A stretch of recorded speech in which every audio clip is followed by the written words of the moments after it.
Another round of Let's Play with the Assholes. Which, admittedly, sometimes a little bit of it is fun. Just a little bit. Don't want too much. Anyway, this guy. Oh, asshole. Yeah.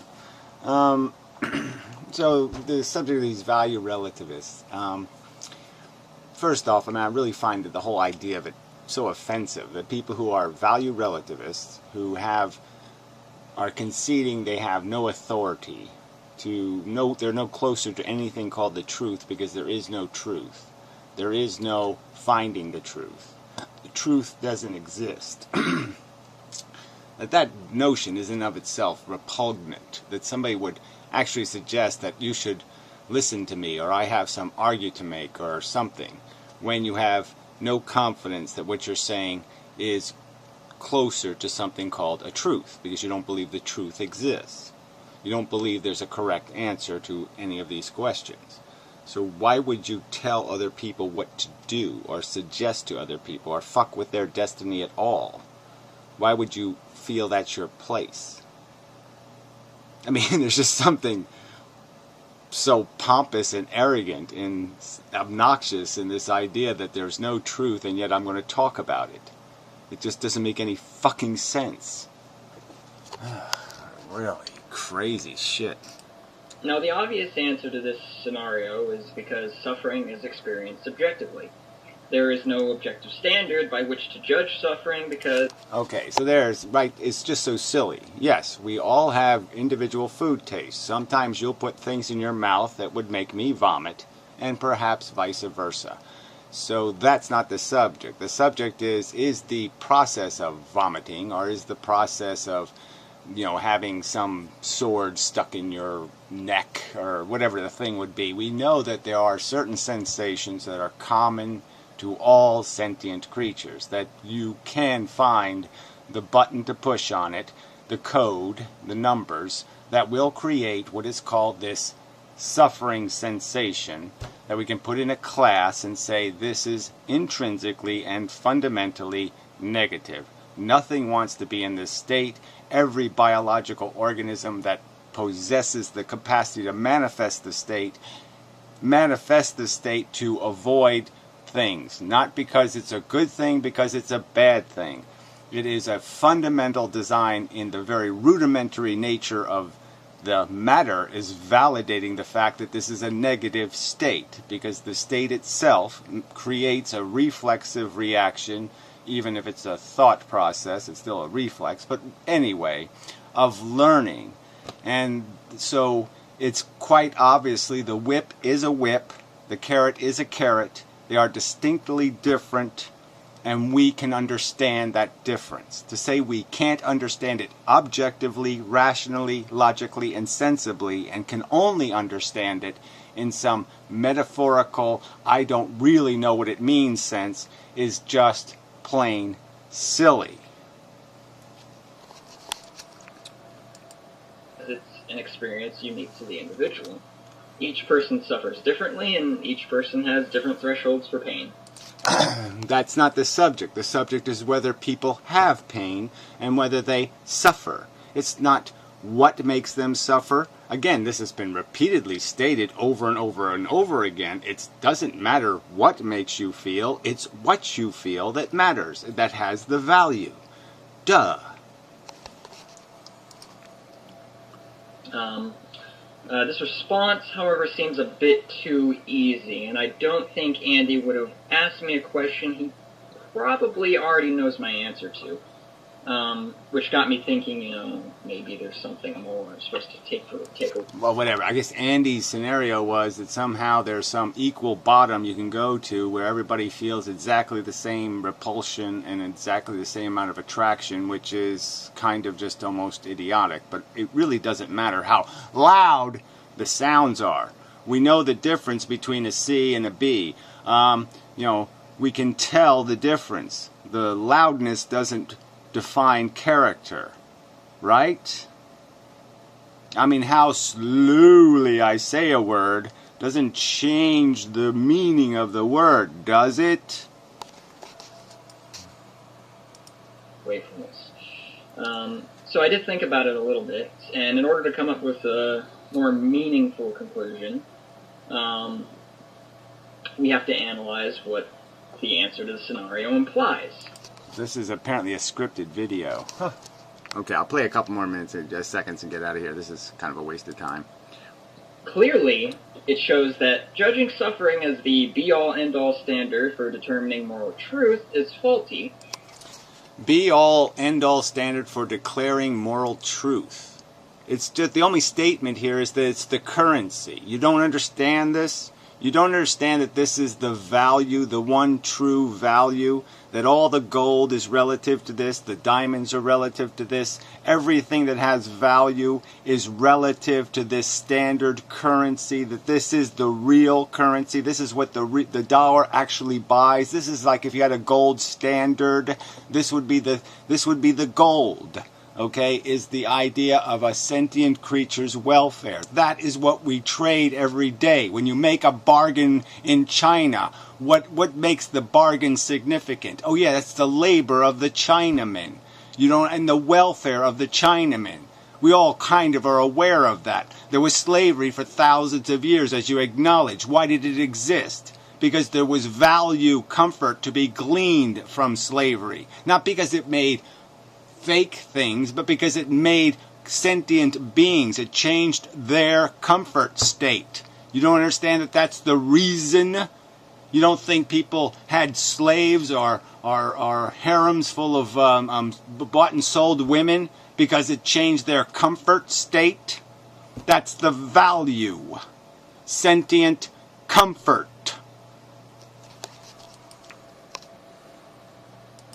Because everyone's emotional experience in this reality is different. We all take in and interpret these emotional experiences separately, and we all know the difference between a unpleasant sensation and a pleasant sensation. Again, no one ever has made the argument that you must enjoy eating strawberries. No video has anybody made where any of this subjective crap has ever been the subject. The subject of suffering, okay, is already conceding individuation in terms of interpretation of what you think, okay, what makes you feel suffering. Again, that has always been conceded, that individuals will be tormented by different activities. That is not the subject. Although there are common activities for which 99.99999999999% of people will find horribly uncomfortable, like being in a concentration camp. You can't understand that? That walking a trail of tears as you watch your family die. That all sentient humans can figure out that that would be no fucking fun. You can't be this fucking much of a douchebag. I mean, this has been said over and over again. Why would you sit there and put these fucking words in people's mouths? And fuck you, Metamorph, for making a positive comment on this douchebag's video. I mean, fuck you. Emotions don't exist in a vacuum. Neither does suffering, for that matter. Well, I guess it does, for that matter.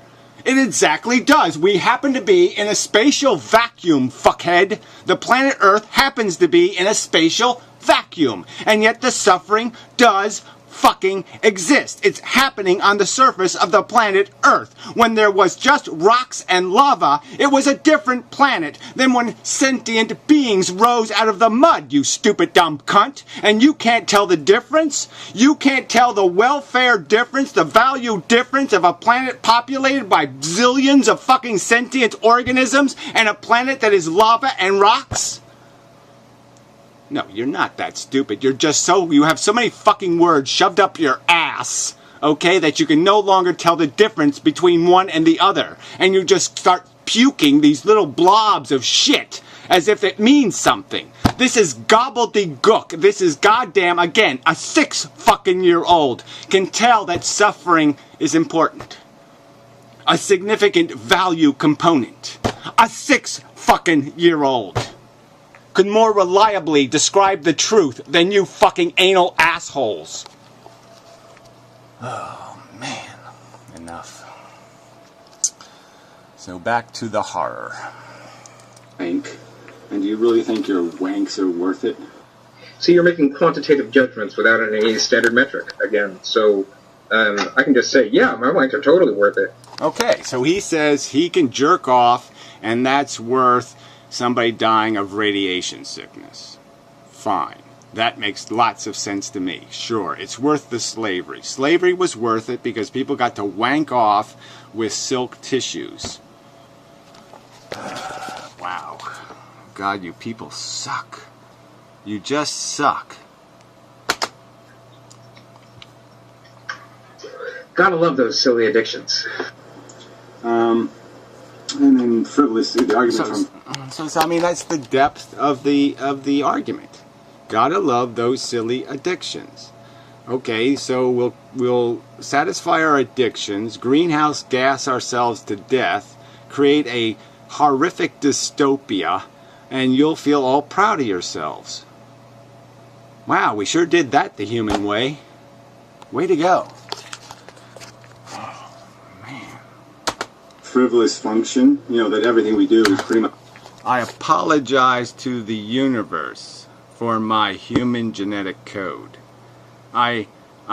If there's some paper I could sign, okay, to disinherit myself, disassociate myself entirely from anything human related, to be anything near a member of this disgusting and grotesque organism, please allow me the opportunity to willfully become a goddamn sponge than one of these fucking goddamn cunt bastards.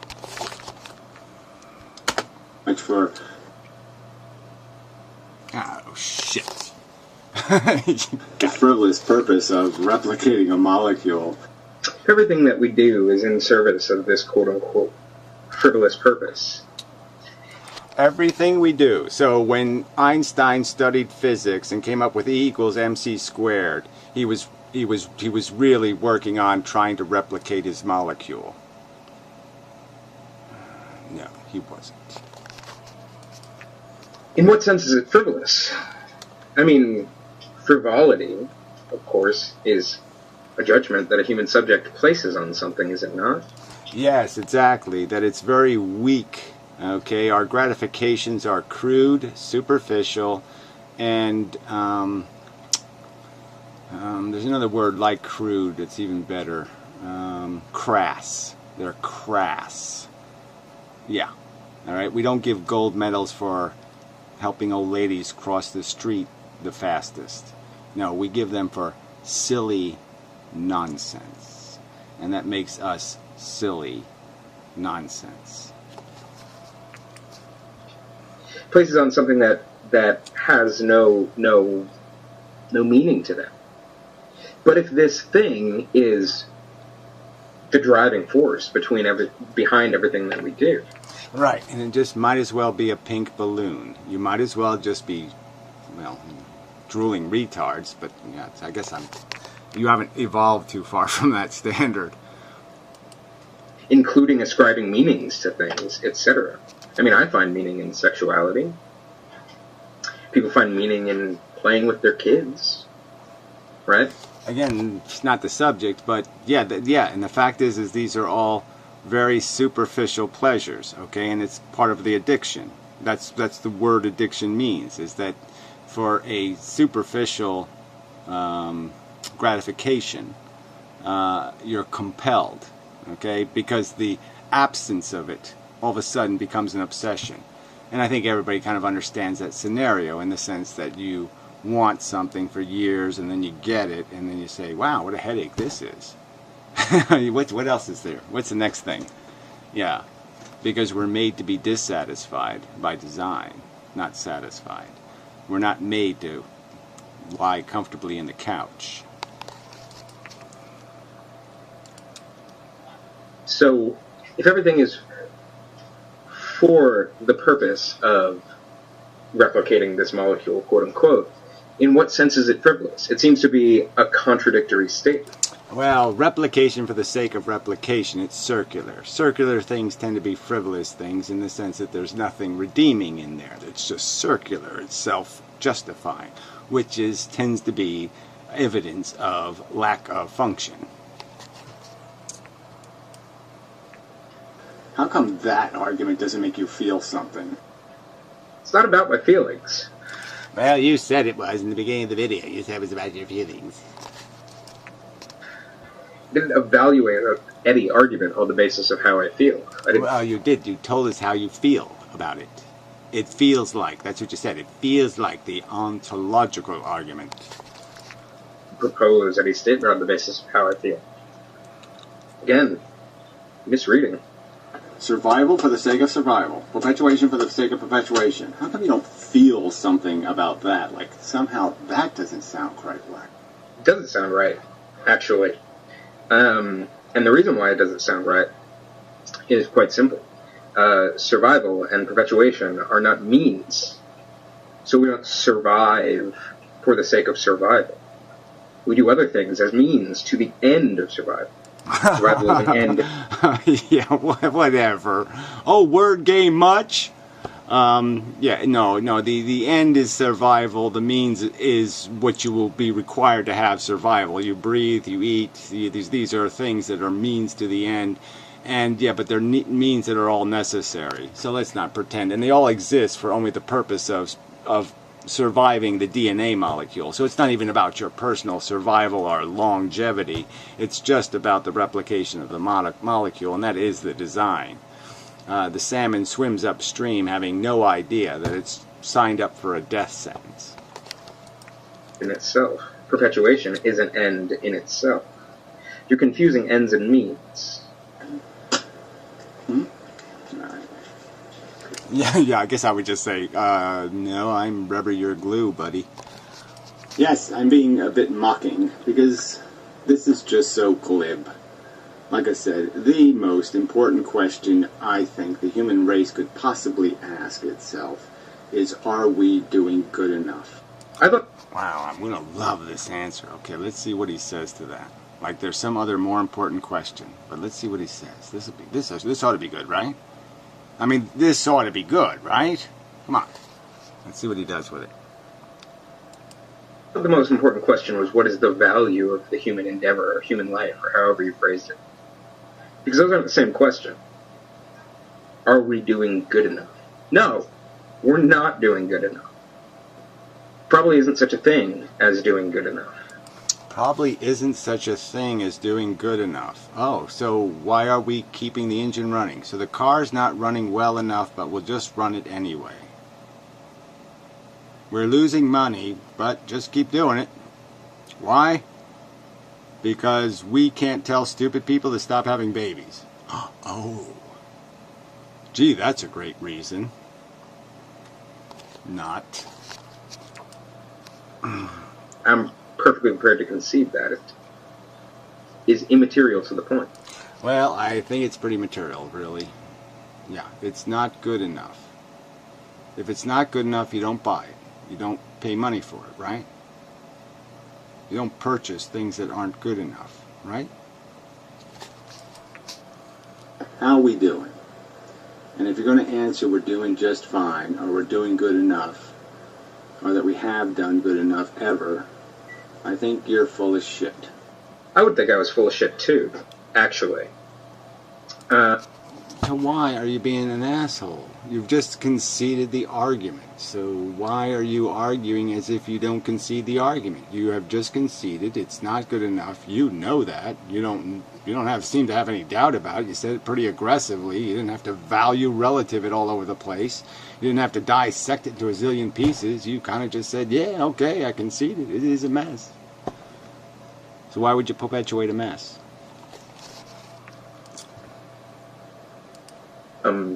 But please cite me the precise timestamp on my video where I said anything like, we're doing good enough, or we have done good enough, or just anything like it. Well, I guess the only thing like it would be the simple solution is to not purchase something that's not good enough. And if the craziest, poorest, dumbest, lowest IQist, craziest fucknuts are the only ones making us purchase it, then why don't we stop them? Then you can be an anti-natalist too. Specific timestamp, please. And there's very little prospect it's going to get better. I don't know what standard you measure that by, but Oh, and it's just sort of a logical thing. It's not really a standard thing, right? It's just the violence and technology thing. Doesn't look like there's any possible way those two lines will converge in a good way. So that's one of them right there. And then you got the whole fuel problem. The whole imagination problem, right? We really don't have any other agenda than, where are the fuckables? There's really not a whole lot going on in the average little wheelie-dealy called the human. I'm just prepared to agree with that. It's probably all downhill from here. It's an appeal to consequence, though, isn't it? And yeah, it's an appeal to let's reduce the mess. Let's gracefully do this. Let's not do this as bad as possible. Let's do it as good as possible. Yes, it's an appeal to let's not be assholes. Let's actually take control and do it right instead of wrong. Gee, it's an appeal to right over wrong. Wow. How outrageous. How dare I use my brain to come up with a concept like that? Whew, man, I am just so edgy.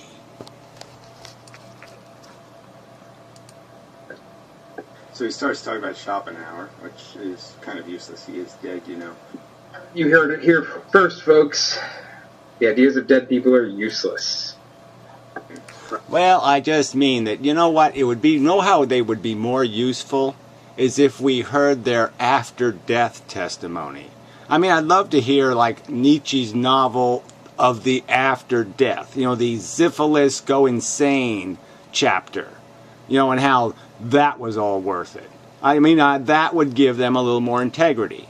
But yeah, there is sort of an obnoxiousness, you know what I mean, in throwing dead people's words around, especially when all of it is in this time dilation thing, right? I mean, some of the quotes are when they're 20, some of the quotes are when they're 50. And do we is there really balance to that? Does anybody ever say the quote like this is this is a quote from when he was 65 years old versus a quote when he was 25 years old? Because that's sort of a context too here, isn't it? Yeah, it sort of is. Argument, well, this idea that utilitarians have this notion. So he agrees that reducing harm or suffering is good. So it's good to reduce suffering. But that isn't really a good, because that's not an affirmative good. I didn't say it wasn't a good on the grounds that it wasn't an affirmative good. It's devoid of content because it's a negation. There's no affirmation. Right. It's void of content. Right. So preventing a nuclear power plant from melting down is void of content.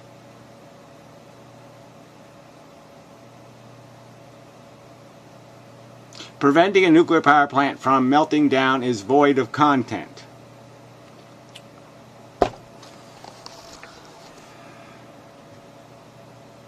That's a rhetorical statement. Yeah, that's what that is. Present in it. You see, so preventing harm, that's not of any real value. Again, please point me to the timestamp. Maximum. Well, it's in the video, all right?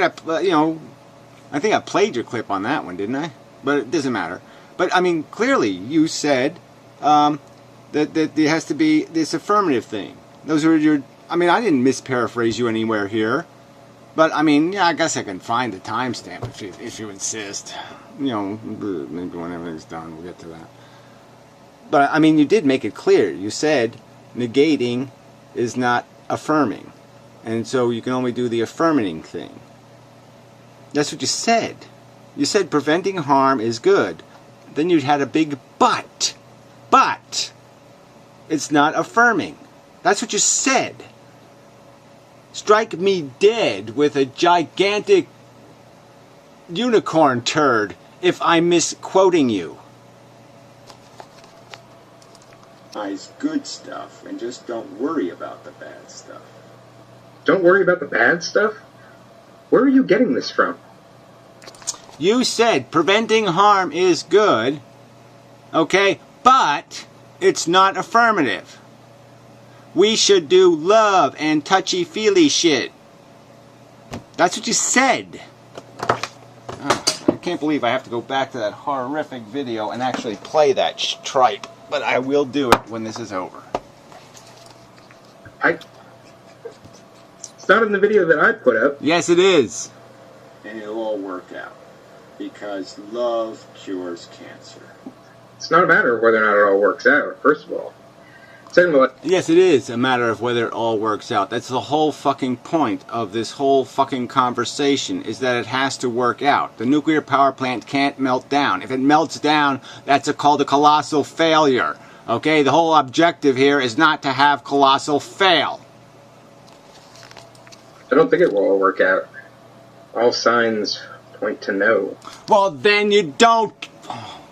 I mean, goddamn. Oh, it won't work out. All signs point to no. But yes, people should keep on perpetuating it. Keep grinding those fetuses out. Subject another bunch of unwilling contestants into the game that will not work out. Volunteer for them to play the game that will not work out.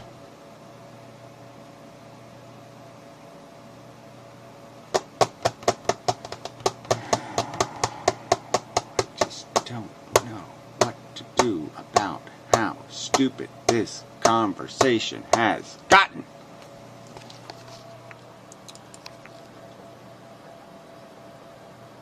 So you can't do something like I said, preventing a harm.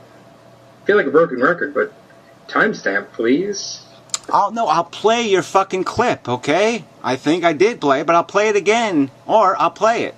I mean, I accurately paraphrased it. I took fucking notes. It's what you fucking said. I have no doubt a note here. So here's the notes. Utilitarian crap. Nope. Scales reduction.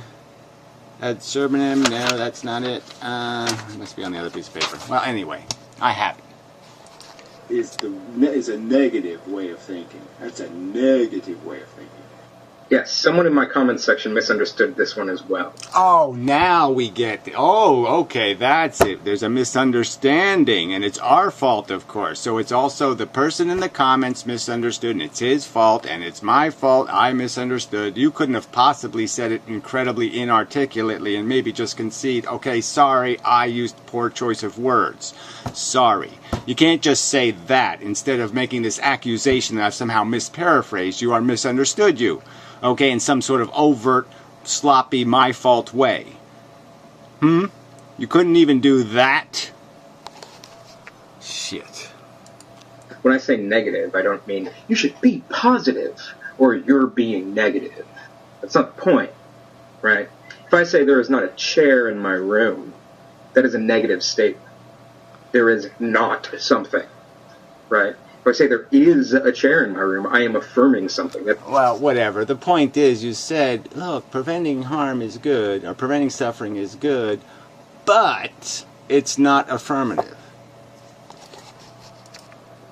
It's an affirmative statement. It has nothing to do with being positive or being you're being negative. It has nothing to do with that, right?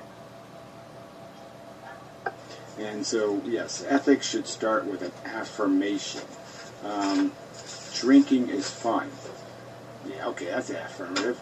Driving is fun. That's affirmative. So let's drive and drink. So you're suggesting that the statement ethics should begin with an affirmation is identical to the statement. The contents of the ethical is made up of all affirmations. It was your qualification, okay? You could have just stopped with preventing harm is good and supporting pleasure is good. That might have been a simple thing to say. But you didn't say that, okay? You made this contrary argument as if preventing harm isn't the real value. The real value is in love and honesty. And then that'll fix everything. We don't need to do the negative prevent thing. We don't need to do the risk averse thing. We don't need to do the what's the right word? The economy thing. There's a better word for that. The cost to benefit analysis. You know, we don't need to worry about the cost part. Just do the benefit part. That was your implication. And every possible synthesis between them.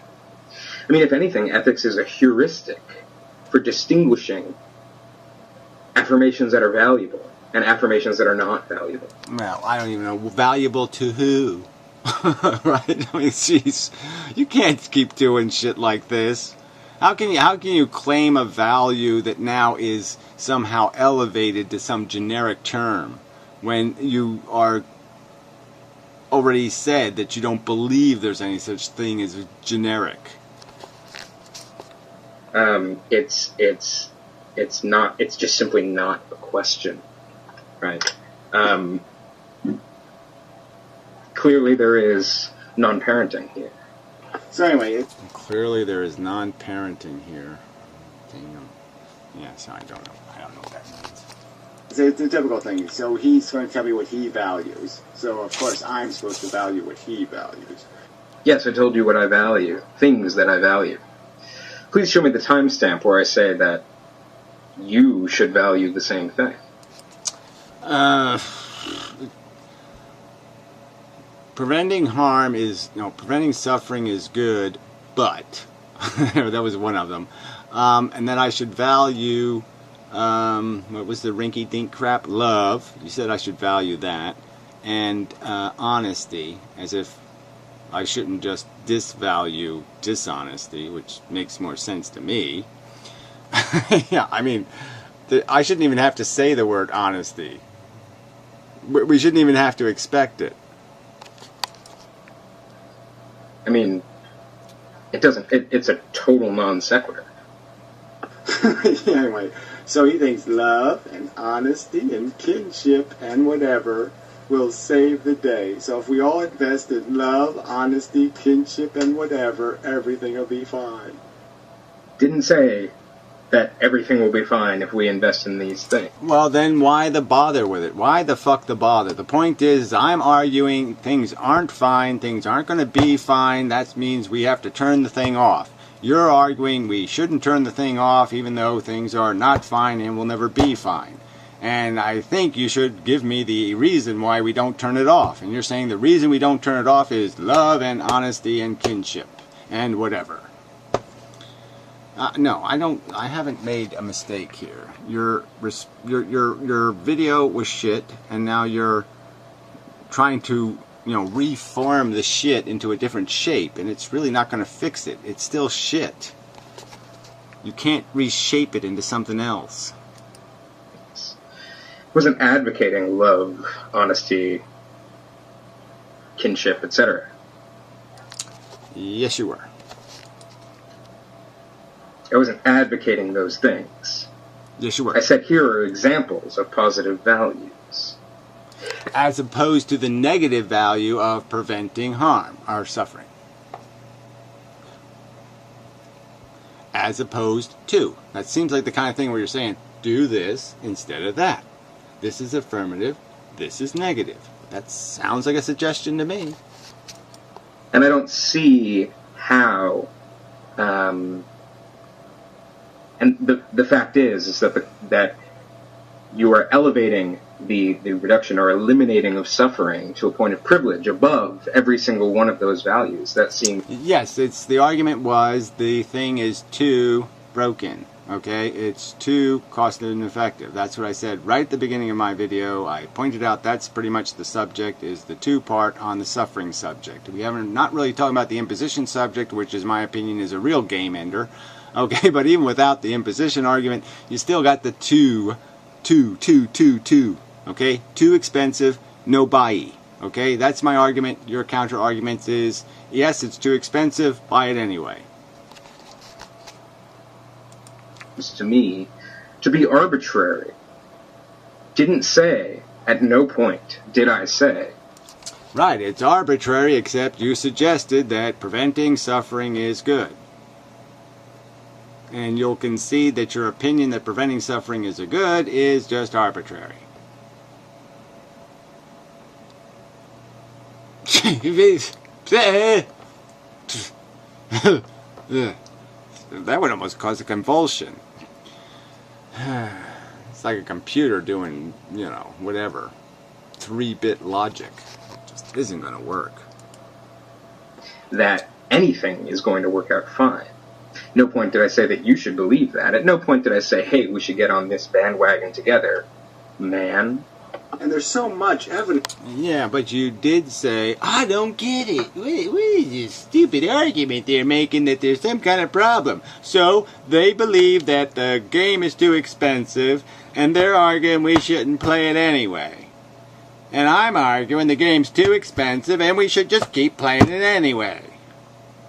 I mean, why are those two opinions in conflict?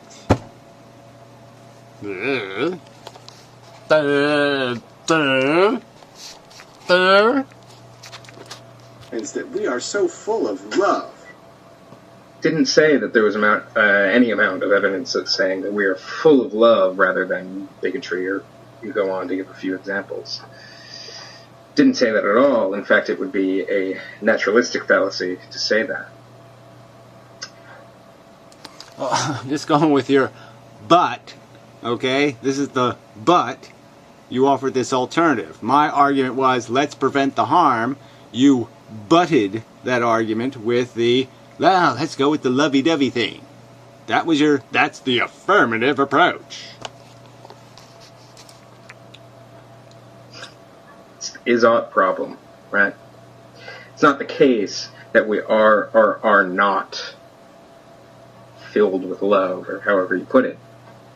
And therefore, we ought to be filled with that. No, if anything, it is that we are not filled with such things. Yes, and it's not something we're likely to participate in because we're competitive motherfuckers, and all of those naturalistic reasons you can give for why this will not work as a solution to our problems. And that was just my point. You butted the simple solution, which is let's just prevent the harm and fuck it. And instead you said, no, we have to invest in this love thing and this honesty thing and this whatever thing. And that'll somehow make it okay to keep on playing a stupid game. We should strive to be filled with them. I mean, it has no bearing, naturalistic fallacy, to say X is how something is. It does not follow that has any bearing on X is how something ought to be. Well, again, it's just silly to say that, right? I mean, if X is, it's inefficient, it's consuming more than it's producing, then the ought is intrinsic and fundamental. The ought is a necessary logical consequence. You can't logically avoid the ought without making up some special purpose that wasn't in the original statement that was defining the asset values. Clearly, the statement is, it has been determined to be running inefficiently. You ought to turn it off, is a statement you can't avoid rationally. There's no way to rationally or logically avoid the logical conclusion that if it is, the steamroller is coming for me. The oughts are already written into the circumstance. As soon as you declare the thing broken, the ought to fix it is an unavoidable conclusion. There's no rational other statement, like you ought to just sit there and let it consume more than it produces. That wouldn't be rational. And so he thinks that's the way we're all born. Timestamp, please. You people don't want to swim for turds? Fuck you. You're going to do it anyway, because I say so. Where does it follow from the statement that I am not an antinatalist that I think that you must have children? Fuck you. You're endorsing something somebody else is doing. So if you think, like, say if I think personally I don't want to rape, I don't think rape's a good idea, I think it's an abhorrent, evil thing to do, and so therefore I feel perfectly comfortable telling other people you're not allowed to do it. And so this procreation thing obviously implies, it obviously has implicit in it, fucking with somebody else's welfare in a manner you can't control, and some of those fuckings will turn into rape. They will be a rape. Because some women enjoy being raped, does that mean rape's not bad? I mean, seriously, fuckhead. You have to do it anyway. Doesn't follow from that. Just because I don't find the arguments persuasive doesn't mean that I'm arguing to coerce you into doing anything. Well, the point is you're defending those who will coerce. So again, I just don't see any value in people doing videos about things they don't think are right to do, but have no willingness to say they're wrong for somebody else to do. So saying, I don't personally own slaves, but I give every right to everybody else to do it. I mean, there's just no value in your contribution then. If you don't have enough confidence to say that the wrong applies universally or extensively even, then what's the fucking point? Why do you exist as a person who makes comments? Of what value do I glean from your commentary? If it only applies to special goldfish in the special goldfish bowl, why would you sit there and waste our time? I don't live in the special goldfish bowl. I'm not a goldfish. So why would this be relevant if it doesn't extend outside of the goldfish bowl, of your own little personal perception? Right, so the way to make a good nuclear power plant is just to be really aggressive and go all the way, and don't mess with that risk-averse stuff. Really? Where are you getting this from? I mean, you're misleading affirmative argument. That you must have an affirmative, positive affirmation that you live by, not a negative one of preventing harm. Preventing suffering, I think was the exact words used. You're calling honesty an attribute? Honesty is an attribute.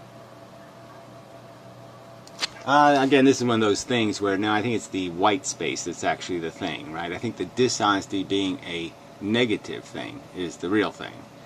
Being honest isn't really a positive. It's just not being an asshole. Yeah. Is all the cancer, all the nursing home shit, all the horrible, horrible, horrible horrors that happen to people, earthquakes, tornadoes, tsunamis, it's this love thing. Yeah, trust me, it's worth it. No, I said that I'm not convinced that human suffering is sufficient grounds to produce a world wherein which nothing that I value, or you value for that matter, is present. I mean, well, that's about the same thing as saying I think it's working. So I don't know how I can take your conflicting statements that 1 minute there was too much suffering and now you're saying no, it is good enough. 1 minute you said it's not good enough, now you say it is good enough.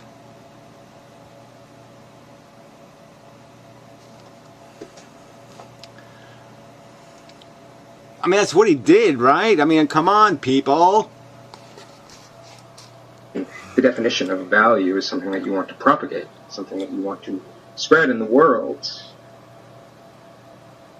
So, or at least that's part of the definition. So I don't know where you're getting that. Okay, so it's a matter of scales, and that one. Your own mouth. Ugh. Always gets you in trouble because he's basically just saying, I think it's worth it. No, I didn't say that it's a matter of scales, and Well, you just said it. You said, I think if you take all this gooey bullshit, this love doing things, fun stuff, it would be, the suffering is worth it. You just said that, and now you're saying the contrary, and then you say it is, and then you say it isn't.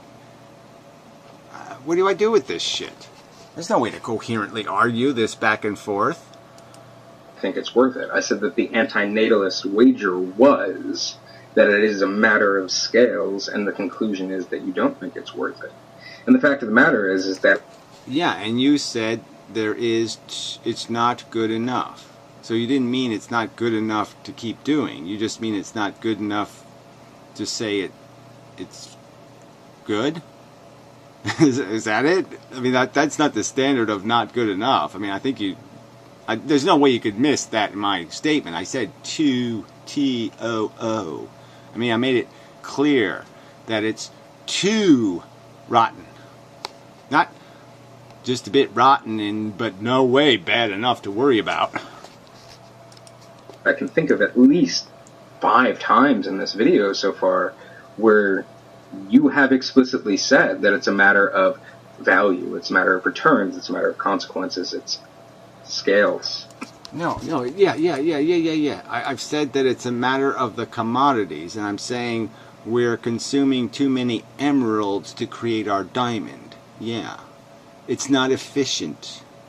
It's inefficient. It's not productive. It's not good enough. That's the word I use, good enough. You proceeded to go on and argue, no, it's not worth it, putting it on scales again. And then you say, well, you know, talking about scales is just arbitrary. I never said that. Ever. Yeah, no, I didn't say putting it on scales is arbitrary. I said you're going to be arbitrary. I wasn't talking about scales. I was saying that the antinatalist wager is predicated on a certain kind of calculus, a certain kind of weighing out of things, which you've done for the whole video. Weighing out of things isn't a scale. Yeah. Well, I mean, I wrote down the unneeded need is not unneeded. That's sort of his argument. That we somehow need to need our love and our value. That's not what I said at all. I was arguing against, remember that whole scale thing that you said that I was doing? I was arguing against that scale thing. And I was framing it from the perspective of utilitarian reasoning. That again. No, you're just doing it from the naturalistic fallacy. It's here, it's the default, so yeah, just leave it alone, or something like that. But it doesn't really matter. I mean, I think we've parsed this into enough millimeters to get, and you have vacillated back and forth in what words you're willing to use. I mean, like I said, you don't, when you say it's too expensive, you don't mean it's too expensive. You accept it. It's acceptable. The suffering is acceptable. It's not unacceptable. Ethics is a calculus. Ethics is a matter of putting things on scales and weighing out the positives and negatives, cost-benefit analysis, again, what you have been doing for the whole video. And yes, and I'll continue to do for the rest of my life. I think it's the only rational approach a brain can apply is a cost-to-benefit analysis. There's no other way to analyze value. Criticizing that. And I was criticizing specifically the classical utilitarian perspective, that it's about the pursuit of happiness and... Well, guess what? I'm not a classical utilitarian. I don't value happiness much at all. And the reduction of suffering. And pointing out that I don't think that human beings want to be happy. I think that we're self-destructive. More evidence for my team. That means what? So you want to perpetuate self-destructive behavior. I don't think that's rational. I think that's irrational. Do you disagree? If we're not here to need love and value, I mean love and honesty, then there won't be anything here to miss it either. But somehow it'll be missed. Timestamp, please. Specifically where I said it would be missed. Your argument is that we should do nothing to stop it. So it's leaking oil, it's leaking gas, it's leaking value. It's not cost effective, it's not productive, it is in fact running a deficit. And yet we should maintain it. For what reason?